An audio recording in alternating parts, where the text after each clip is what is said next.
మనము ఐసీల గురించి నేర్చుకుందాం. ఈ పీసీబీలో ఐసీలను ఏ విధంగా గుర్తుపట్టాలి అనే దాని గురించి ఈరోజు మనం నేర్చుకుందాం. సో పీసీబీ అంటే మనం ప్రింటెడ్ సర్క్యూట్ బోర్డ్ అని అంటున్నాం. ఈ ప్రింటెడ్ సర్క్యూట్ బోర్డులో మొట్టమొదటిగా మనకు మేజర్గా ఏంటి అని అంటే కొన్ని సెక్షన్గా మనకు డివైడ్ చేయడం జరిగింది. ఇప్పుడు ఈ మదర్ బోర్డు ఏదైతే ఉన్నదో ఈ మదర్ బోర్డ్ని సెక్షన్ వైజ్గా ఇక్కడ చూడండి, ఇది ఒక సెక్షన్, ఈ ప్లేట్ అంతా ఉన్నది, ఇది ఒక సెక్షన్, తర్వాత ఇక్కడ ఒక సెక్షన్, ఇక్కడ ఒక సెక్షన్, మనకు ఈ విధంగా సెక్షన్స్ వైజ్గా మనకు డివైడ్ చేయడం జరిగింది. మేజర్గా మనకు బాగా ఉపయోగపడే సెక్షన్స్ ఏంటి అంటే ఒకటి పవర్ సెక్షన్, రెండోది ఏంటి అంటే నెట్వర్క్ సెక్షన్. ఎక్కువ ఈ రెండు సెక్షన్లో మనకు బాగా సమస్యలు అనేవి వస్తుంటాయి. సో మనం పవర్ సెక్షన్ ఎక్కడ గుర్తుపడుతున్నాం అని అంటే ఇక్కడ మనకి ఈ సీలింగ్ ప్లేట్ ఉంది కదా, ఇది కానీ తర్వాత ఇక్కడ రెండో సీలింగ్ ప్లేట్, ఈ రెండు కూడా పవర్ సెక్షన్స్ ఉన్నాయి. ఇది నెట్వర్క్ సెక్షన్ ఉన్నది. పవర్ సెక్షన్, నెట్వర్క్ సెక్షన్ మనము సెక్షన్స్ వైడ్గా డివైడ్ చేయబడి ఉన్నదండి. సో ఫస్ట్ మనం ఈ ఐసీలను గుర్తుపట్టాలి అని అంటే ఈ ఐసీల మీదనే మీకు నేమ్స్ రాసి ఉంటాయి. మీరు ఆ నేమ్స్ జాగ్రత్తగా గమనిస్తే ఈ ఏ ఐసీను మనం తెలుసుకోవచ్చు. ఈ ఐసీని మనం గుర్తుపట్టాలి అని అంటే ఈ ఐసీ యొక్క పేర్లు మనకు తెలిసి ఉండాలి. దీని మీద ఏ కంపెనీ పేర్లు ఉన్నాయో కంపెనీ పేర్లు తెలిసి ఉండాలి. ఉదాహరణకు ప్రతిదాని కంపెనీ పేరు ఐసీ మీద రాసి ఉంటుంది. ఈ కంపెనీ పేరు కనుక మనకు తెలిసి ఉంటే ఈ ఐసీ ఏ ఐసీలో మనం ఈజీగా గుర్తుపట్టవచ్చు. ఉదాహరణకు మనము సిపియు ఒక ఐసీ యొక్క ఏ విధంగా గుర్తించాలనే దాని గురించి నేర్చుకున్నాం. సిపియుని ఏ విధంగా గుర్తించాలి. సిపియు అని అంటే సెంట్రల్ ప్రాసెసింగ్ యూనిట్ అని అంటున్నాం. ఫీపర్ ఏంటి అంటే ప్రాసెసర్ అని కూడా అంటుంది. మరొక పేరు ఏంటి అని అంటే ప్రాసెసర్ అని కూడా అంటారు.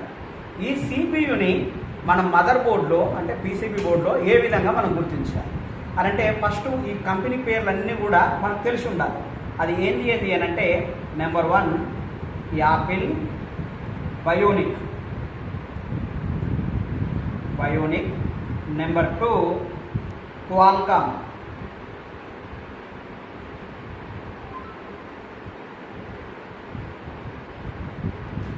నెంబర్ 3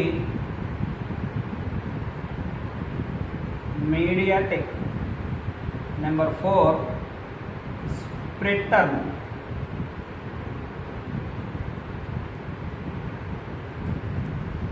నెంబర్ 5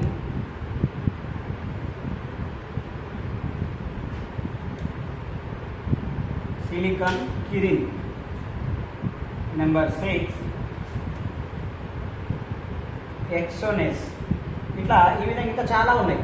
సో మనం ఉదాహరణకు ఒక 6 తీసుకున్నాం, ఇంకా 7, 8, 9 ఐసీల దాకా ఉంటాయి కంపెనీ పేర్లు. ఎక్కువ ఈ యాపిల్ బయోనిక్ అనేది యాపిల్ ఫోన్లలో మాత్రమే కనపడుతుంది, ఐఫోన్లో మాత్రమే కనపడుతుంది. ఈ క్వాల్కామ్, స్నాప్డ్రాగన్, మీడియాటెక్ బాగా ఫేమస్ సిపియు కంపెనీలు. ఎక్కువ దాదాపు 90 మొబైల్స్ మనకు రిపేర్కి వస్తే ఆ 90 మొబైల్లో 80 ఫోన్లు కూడా క్వాల్కామ్, మీడియాటెక్ సంబంధించిన ఫోన్లు మాత్రమే ఉంటాయి. అంటే ఎక్కువ బాగా పాపులర్ సిపియులు క్వాల్కామ్, మీడియాటెక్. సో ఇక్కడ మనం ఈ ఐసీలల్లా ఎట్లా గుర్తించాలి అని అంటే ఈ కంపెనీ పేర్లు ఏ అయితే ఉన్నాయో ఇందులో ఐసీ మీద రాసి ఉందా లేదా అనేది మనం అబ్జర్వ్ చేయాలి. ఒక్కసారి మనం దీన్ని జూమ్ అవి జూమ్ తీసుకురా, ఈ పేరు కనపడేటట్టుగా మీరు ఇక్కడ చూడండి. ఇక్కడ క్లియర్గా ఇలా కనపడితే క్వాల్కామ్ అని దీని మీద రాసి ఉంది ఈ ఐసీ పేరు. ఇక్కడ మీరు చూస్తే క్వాల్కామ్ అని రాసి ఉంది. క్వాల్కామ్ ఎందులో ఉంది కనుక ఇది మనం ఈ ఐసీని సిపియు అని అన్నాం. తర్వాత మనకి మరొక ఐసీ ఏంటి అని అంటే ఈఎంఎంసి, ఎంబీడెడ్ మల్టీమీడియా కార్డ్ అని. ఎంబీడెడ్ మల్టీమీడియా కార్డ్ ఇదివరకు పాత మొబైల్స్లో ఉన్నప్పుడు ROM IC, RAM IC, flash IC. పాత మొబైళ్ళల్లో అంటే ఓల్డ్ ఫోన్లలో రోమ్ ఐసీ సపరేట్గా ఉండేది, ర్యామ్ ఐసీ సపరేట్గా ఉండేది, ఫ్లాష్ ఐసీ సపరేట్గా ఉండేది. ఈ 3 ఐసీలు ఒకే ఐసీలోనే ఇంక్లూడ్ చేసిర్రు. ఆ ఐసీ పేరే ఈఎంఎంసి, ఎంబెడెడ్ మల్టీమీడియా కార్డ్ అని అంటాం. అందుకనే తెలియదు. ఇందులో ఈఎంఎంసీనే స్టోరేజ్ ఐసీ అని కూడా అంటాం. ఎందుకనంటే రోమ్ అనేది పర్మనెంట్ స్టోరేజ్. ఈ స్టోరేజ్ ఐసీ ఇందులోనే ఉంటుంది కనుక దీనిని పర్మనెంట్ స్టోరేజ్ ఐసీ అని అంటున్నాం. ర్యామ్ అనేది తాత్కాలిక మెమొరీ ఐసీ, ఫ్లాష్ అనేది మనకు మొబైల్ సాఫ్ట్వేర్ని ఇన్స్టాల్ చేసుకుంటుంది కనుక ఈ 3 ఐసీలు ఇందులోనే ఇంక్లూడ్ అయి ఉన్నాయి. మరి ఈఎంఎంసి బోర్డులో ఏ విధంగా గుర్తుపట్టాలి ఐసీని అని అంటే దీనికి కూడా కొన్ని పేర్లు అనేవి రాసింది. అది ఏంటి అని అంటే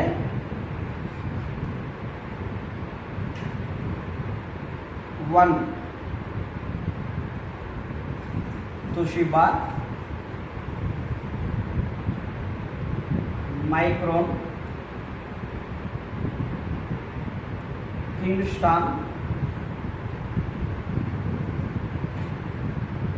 silicon, number 5 SanDisk, number 6 SK Hynix, number 7 Samsung.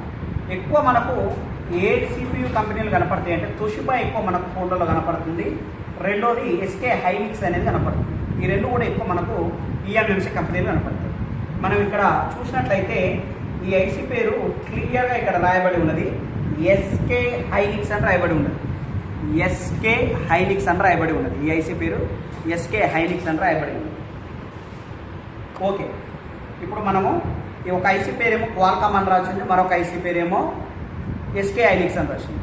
Qualcomm రాసిన ఐసీని సిపియు అన్నాం, తర్వాత ఎస్కే హైనిక్స్ రాసిన ఐసీని ఈఎంఎంసి అన్నాం. సో ఇది ఓకే. తర్వాత మనం పవర్ ఐసీని ఏ విధంగా గుర్తుపట్టాలి? పవర్ ఐసీని ఏ విధంగా గుర్తుపట్టాలి అని అంటే ఏ ఐసీ చుట్టూ ఎక్కువ మేజర్గా కాంపోనెంట్స్ ఉంటున్నాయో, అంటే బక్కాయిలు కావచ్చు, కెపాసిటర్స్ కావచ్చు, మెయిన్ ఏదైతే కాంపోనెంట్స్ ఉన్నాయో, ఏ ఐసీ సడన్ రింగ్ ఉంటున్నాయో ఎక్కువగా ఆ ఐసీని మనం పవర్ ఐసీ అని అంటాం.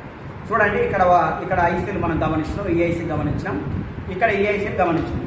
ఈ అన్ని ఐసీల కన్నా కూడా మనకు ఈ ఐసీ అనేది, ఈ పవర్ ఐసీ అనేది ఎక్కువ కాంపోనెంట్లు ఉన్నాయి. చూడండి ఇక్కడ దీనికి బాగా బక్కాయిల్స్ కానీ, దీని చుట్టూ ఎక్కువ బక్కాయిల్స్ ఉంటాయి, ఈ కెపాసిటర్స్ కానీ ఇవన్నీ కూడా ఈ ఐసీ చుట్టే